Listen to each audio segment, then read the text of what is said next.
നിലമ്പൂരിൽ പോരാട്ടത്തിന് ആരൊക്കെ? മുന്നണികളിൽ സ്ഥാനാർത്ഥി ചർച്ചകൾ സജീവം. ഉപതെരഞ്ഞെടുപ്പ് പ്രഖ്യാപനം ഉടൻ ഉണ്ടാകും.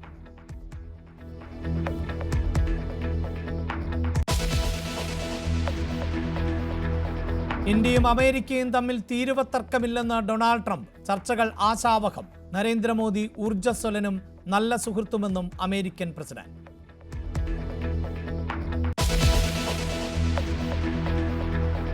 CPIM നേതാവ് ഭീഷണിപ്പെടുത്തിയെന്ന പരാതിയിൽ നിന്ന് പിന്മാറി നാരങ്ങാനം വില്ലേജ് ഓഫീസർ.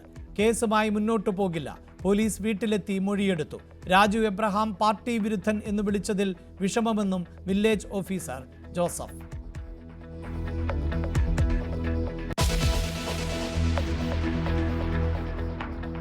കുളപ്പുള്ളി തൊഴിൽ തർക്കത്തിന് പരിഹാരമായില്ല. CITU പ്രവർത്തകർ മർദ്ദിച്ചെന്ന് പ്രകാശ് സ്റ്റീൽസ് ഉടമ പ്രകാശൻ. ലോഡ് കയറ്റുന്നത് തടഞ്ഞുവെന്നും പ്രകാശൻ.